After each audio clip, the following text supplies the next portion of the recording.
Hola, mis queridos. Hoy vamos a entrar en una historia que no es simple, no es ligera y definitivamente no es superficial.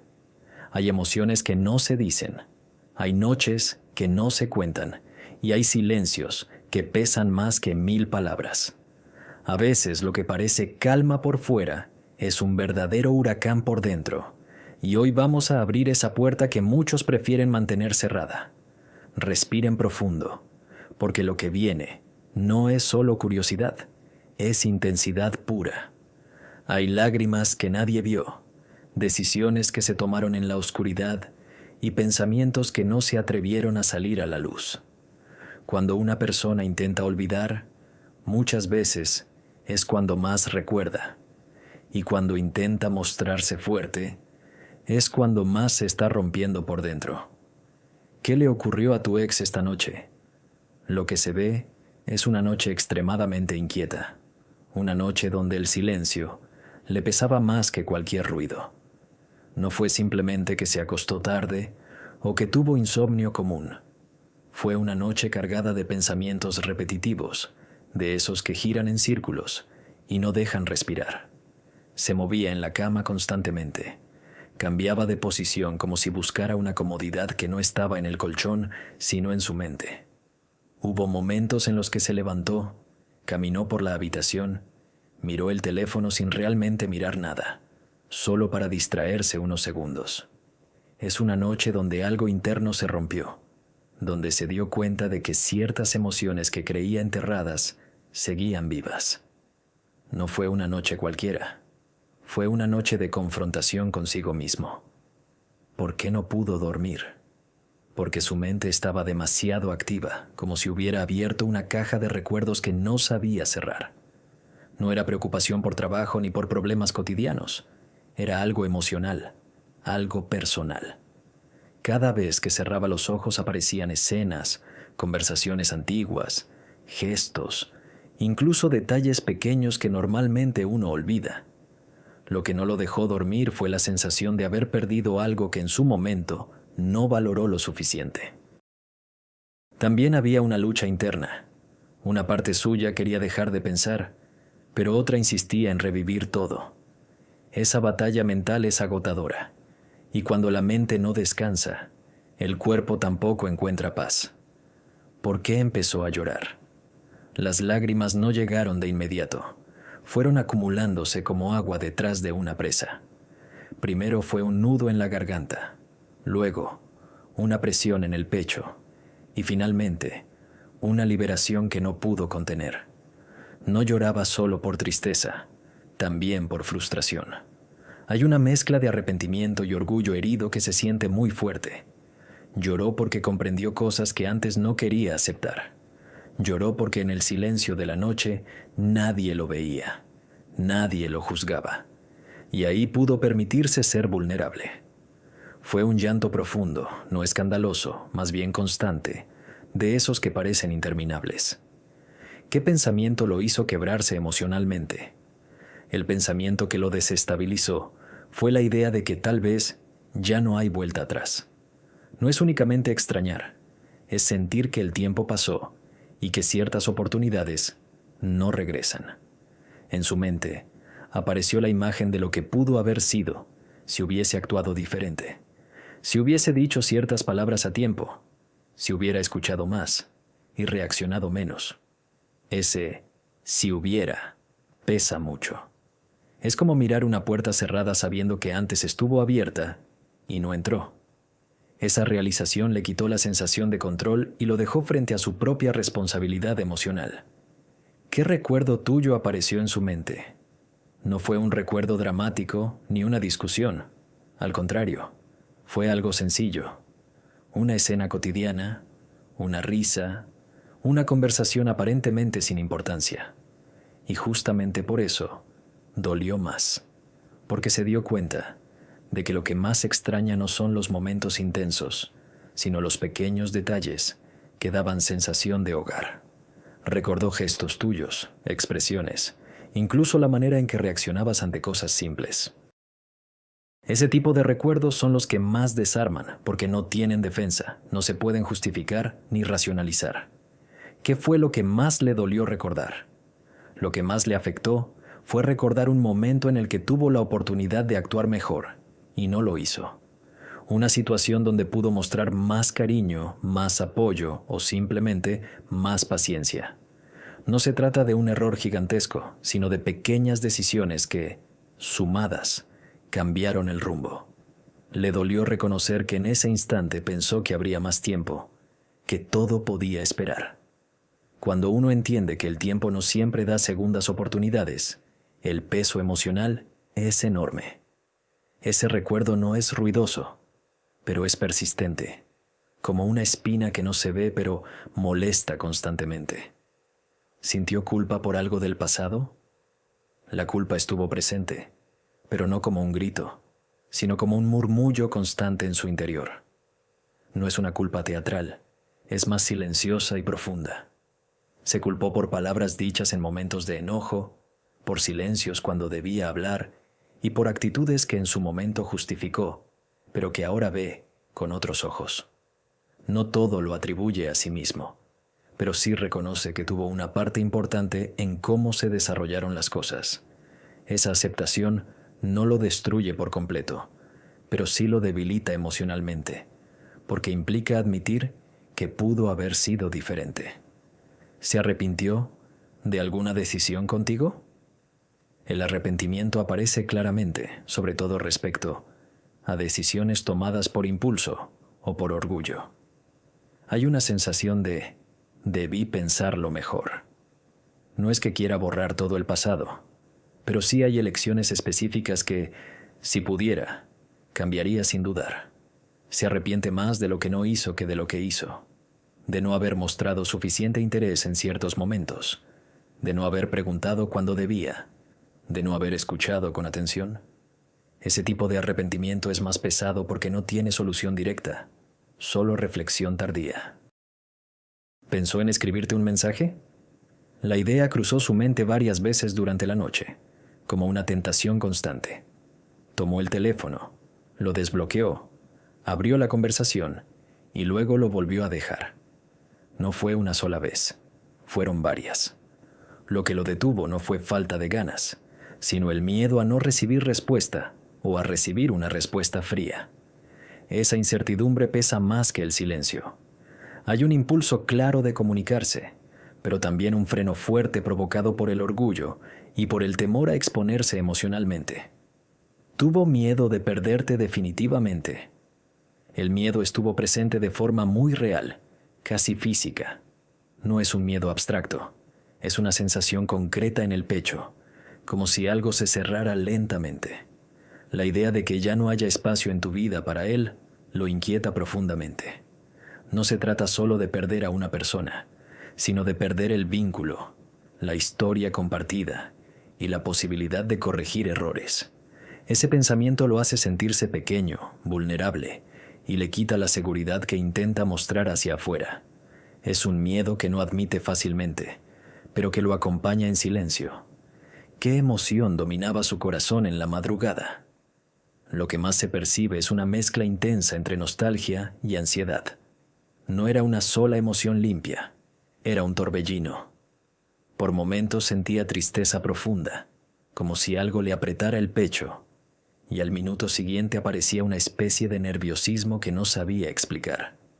La nostalgia venía acompañada de imágenes del pasado, mientras que la ansiedad se relacionaba con el futuro, con la incertidumbre de no saber qué va a pasar ni si tendrá otra oportunidad de hacer las cosas distinto.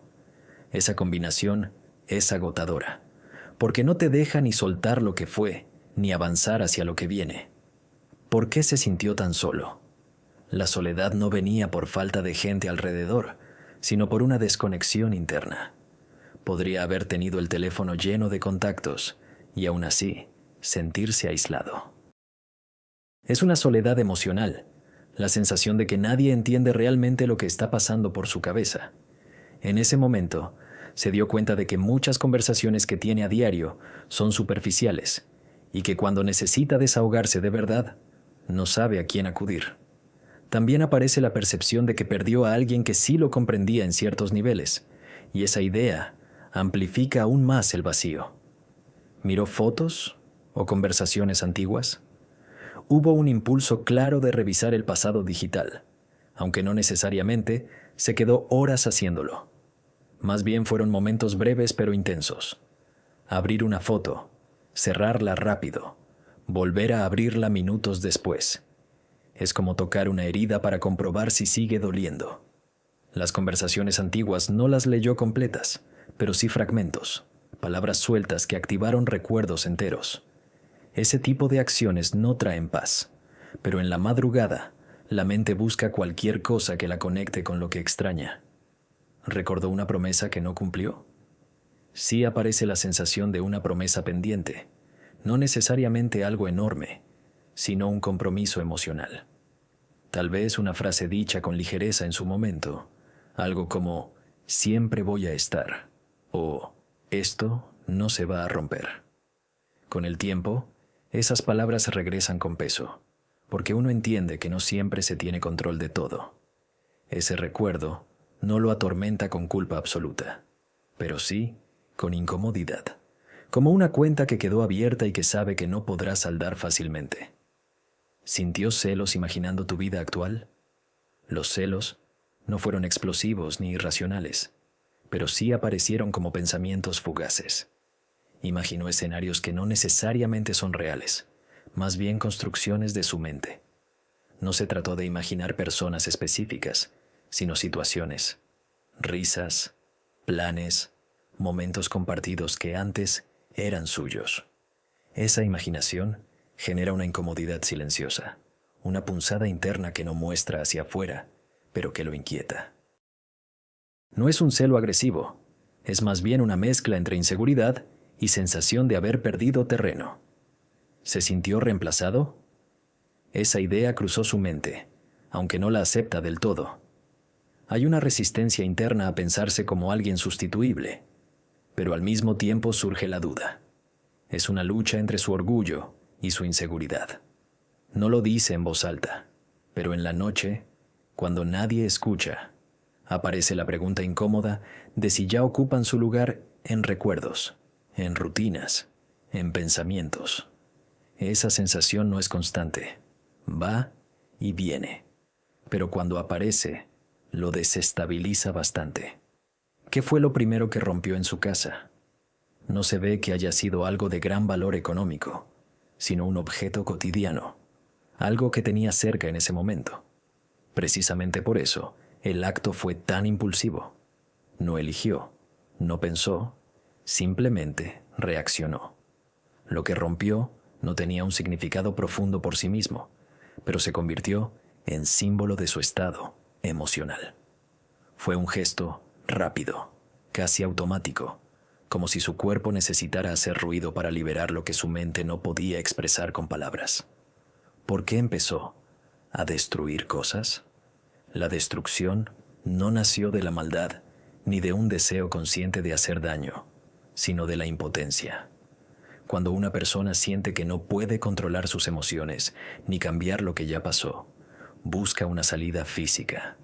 Romper algo da la ilusión de control momentáneo, como si al menos pudiera decidir sobre un objeto cuando no puede decidir sobre su historia.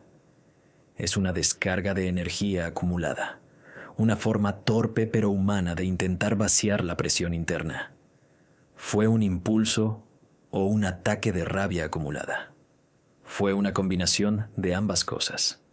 El impulso apareció en el momento exacto, pero ese impulso venía cargado de emociones guardadas.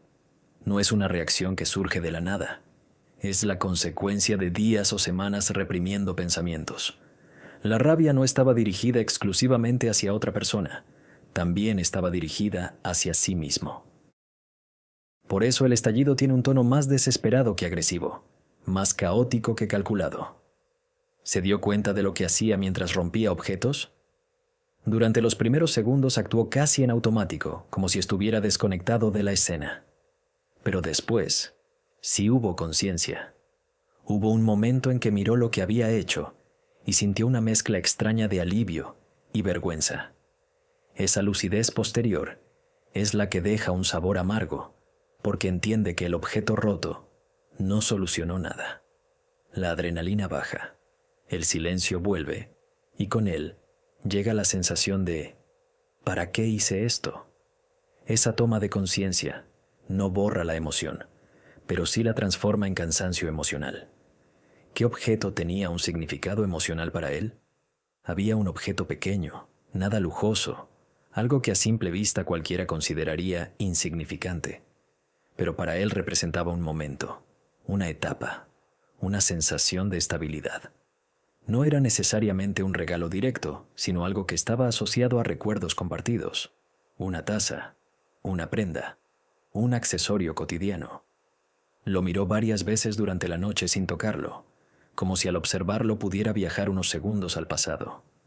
Ese objeto no lo rompió, justamente porque ahí la emoción cambió de rabia a melancolía. Fue más bien un ancla emocional, algo que lo hizo detenerse y sentir un peso en el pecho. ¿Sintió alivio después de romper algo? El alivio existió, pero fue extremadamente breve, casi instantáneo y superficial. Es como cuando alguien suspira después de gritar.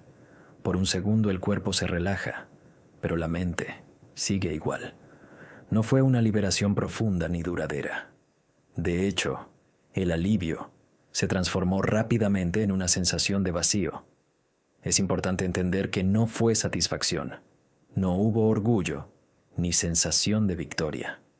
Fue más bien una descarga nerviosa que duró segundos y luego dejó una especie de cansancio emocional. O se sintió peor tras hacerlo. Después de esos segundos iniciales, lo que apareció fue incomodidad consigo mismo. No un odio absoluto, pero sí una autocrítica silenciosa. Mirar el desorden, los objetos dañados, el ruido que había hecho, todo eso lo enfrentó a la realidad de su estado emocional. Se sintió expuesto, incluso estando solo. Es esa sensación de perdí el control, la que pesa más que el objeto roto en sí. No se castigó de forma dramática, pero sí hubo un pensamiento repetitivo de que esa reacción no solucionó nada. ¿Alguien escuchó su explosión emocional? Existe la impresión de que intentó contener el ruido hasta cierto punto. No fue un escándalo prolongado, más bien momentos cortos de sonido fuerte seguidos de silencio. Es probable que alguien cercano pudiera haber escuchado algún golpe aislado, pero no una escena continua. Y aún así, aunque nadie lo oyera realmente, él actuaba como si alguien pudiera darse cuenta, lo que aumentaba su tensión. Esa sensación de posible exposición lo hizo detenerse más rápido de lo que hubiera querido. ¿Tuvo un ataque de ansiedad? Más que un ataque visible o extremo, fue una ansiedad interna muy marcada. Respiración irregular, manos inquietas, dificultad para quedarse quieto. No llegó al punto de perder el control total del cuerpo, pero sí experimentó esa presión interna que no se sabe cómo soltar. La mente iba más rápido que sus acciones, y eso genera una incomodidad física real. No fue un colapso total, pero sí un estado de nerviosismo sostenido que lo agotó bastante. ¿Sintió vergüenza por llorar? La vergüenza apareció después, no durante el llanto. Mientras lloraba estaba demasiado inmerso en la emoción como para juzgarse. Pero cuando se calmó un poco, cuando se miró al espejo o simplemente tomó conciencia de sí mismo, ahí surgió esa incomodidad. No es que considere llorar algo inaceptable, pero sí le cuesta aceptar su propia vulnerabilidad. Es una vergüenza silenciosa, no teatral, más relacionada con su orgullo interno que con lo que otros pudieran pensar. ¿Se culpó por la ruptura? La culpa no fue absoluta. No se cargó todo el peso encima, pero sí reconoció su parte. Hubo momentos en los que pensó que si hubiera actuado diferente, ciertas discusiones no habrían escalado o ciertos silencios no habrían creado distancia.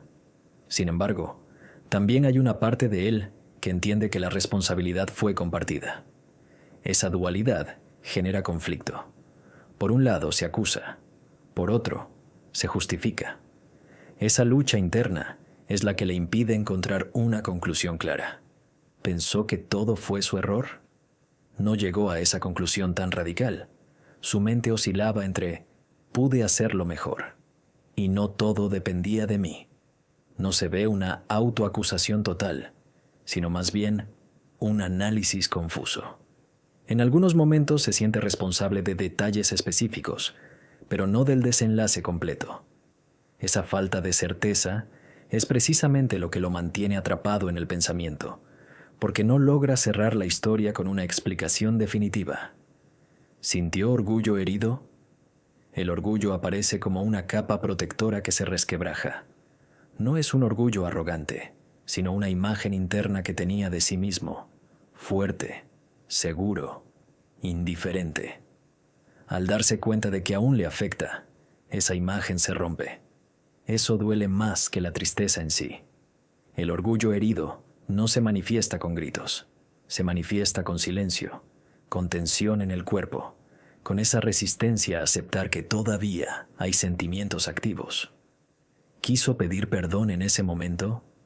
La idea cruzó su mente, pero no se transformó en acción. No porque no sintiera el impulso, sino porque el miedo y la duda fueron más fuertes. Pensó en qué diría, imaginó posibles respuestas, incluso ensayó frases mentalmente. Sin embargo, algo lo detuvo.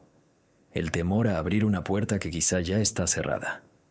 Ese deseo de disculparse no desaparece, simplemente se queda suspendido, como una carta que se escribe y nunca se envía. ¿Qué palabras resonaban en su cabeza? No eran frases completas ni discursos elaborados, eran fragmentos. Palabras sueltas que aparecían una y otra vez como ecos. Hubiera, si tan solo, ¿por qué? Son términos que no construyen soluciones, pero sí alimentan la sensación de bucle mental. También aparecían recuerdos de conversaciones antiguas, no con precisión exacta, sino con la carga emocional que tenían en su momento. Es como cuando no recuerdas una canción entera, pero un pedazo del estribillo no deja de sonar. Esas palabras no lo dejaban descansar porque no traían cierre, solo abrían más preguntas internas. ¿Imaginó volver contigo? La idea de un regreso pasó por su mente en varios momentos, pero no como un plan claro, sino como una escena hipotética. Se imaginó encuentros casuales, conversaciones tranquilas, incluso situaciones donde todo parecía más maduro y menos impulsivo. Sin embargo, esas imágenes eran más fantasía que estrategia. No estaba pensando en pasos concretos ni en fechas, simplemente dejaba que su mente construyera escenarios donde las cosas fluían mejor que antes. Esa imaginación no lo hacía sentir completamente feliz. Más bien, le generaba una mezcla de esperanza y tristeza al mismo tiempo. Pensó que ya era demasiado tarde. Ese pensamiento apareció con bastante fuerza. La sensación de que el tiempo avanzó y que quizá ya no existe el mismo espacio que antes le produjo una inquietud profunda. No es una certeza absoluta, es más bien una sospecha que lo incomoda. Cuando uno piensa que es tarde, no solo teme perder a alguien, teme perder la oportunidad de corregirse a sí mismo. Esa percepción lo dejó con una sensación de urgencia interna, pero sin saber hacia dónde dirigirla. ¿Tuvo miedo al rechazo? El miedo al rechazo estuvo muy presente, incluso más que el deseo de acercarse. No es un temor exagerado, pero sí lo suficientemente fuerte como para frenar cualquier impulso de acción. Se imaginó escenarios donde sus palabras no eran bien recibidas, o donde su intento de acercamiento quedaba en silencio. Ese tipo de pensamientos paralizan porque hacen que la persona prefiera no arriesgarse antes que enfrentarse a una posible respuesta fría. No es falta de interés, es protección emocional. ¿Qué secreto confesó esa noche? El secreto no se ve como algo escandaloso ni oscuro. Más bien, es algo que llevaba guardado por vergüenza o por inseguridad. Está relacionado con sus emociones reales, con algo que nunca admitió abiertamente. Tal vez una confesión sobre lo mucho que le afectó la ruptura o sobre sentimientos que fingió no tener. Al decirlo, no sintió euforia, pero sí una ligera liberación, como cuando alguien suelta un peso que llevaba en silencio durante demasiado tiempo. ¿A quién decidió contarlo? No fue a un grupo de personas ni a alguien lejano. Se percibe que lo compartió con alguien de confianza, o incluso lo expresó en voz alta estando solo. A veces la confesión no necesita un público. Basta con reconocerlo fuera de la mente para que tenga efecto. Si hubo otra persona involucrada, fue alguien que no lo juzgara, alguien con quien pudiera hablar sin sentirse expuesto. No fue un acto público, fue íntimo y contenido. ¿Por qué guardó ese secreto tanto tiempo? Lo guardó por orgullo y por miedo a mostrarse vulnerable. Admitir ciertas emociones implica reconocer debilidades, y él intentó mantener una imagen de control durante mucho tiempo. No quería que otros vieran cuánto le afectaban ciertas cosas. Guardarlo se convirtió en un mecanismo de defensa. Con el tiempo, ese silencio se volvió pesado, y la noche fue el momento en que ya no pudo sostenerlo más. ¿Ese secreto tiene relación contigo? La conexión existe, aunque no de forma directa y evidente. No es un secreto sobre acciones externas, sino sobre sentimientos internos que se relacionan con la historia compartida. Tiene que ver con lo que realmente sintió y no expresó, con pensamientos que prefirió callar para no exponerse. No es algo que cambie hechos del pasado, pero sí cambia la manera en que se entiende su mundo emocional. ¿Le dolió revelarlo? Hubo incomodidad al decirlo, una sensación de estar quitándose una capa protectora. No fue un dolor dramático, pero sí un momento tenso. Revelar algo que estuvo oculto tanto tiempo genera una mezcla de alivio y vergüenza. Es como abrir una ventana en una habitación cerrada durante meses. Entra aire fresco, pero también se mueve el polvo acumulado. Esa dualidad fue evidente en su reacción interna. ¿Se sintió liberado después de decirlo? La liberación fue parcial, no total. Sintió una disminución en la presión interna, como si el pecho se volviera un poco más ligero. Sin embargo, no desaparecieron todas las emociones asociadas. Decirlo no solucionó todo, pero sí marcó un punto de quiebre, un antes y un después, en su manera de enfrentar lo que siente.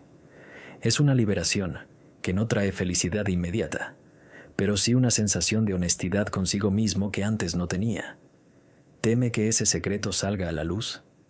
Existe una inquietud moderada, no un pánico extremo, pero sí una incomodidad latente. No le preocupa tanto el contenido en sí, sino la imagen que podría proyectar si otras personas lo interpretan mal. El temor no es constante. Aparece en momentos de silencio cuando la mente vuelve a ese punto. Es más, un deseo de mantener su mundo emocional en privado que un miedo a consecuencias reales. Sabe que no es algo escandaloso, pero aún así, preferiría que permanezca en un círculo reducido, casi invisible. Ese secreto cambia su imagen ante los demás.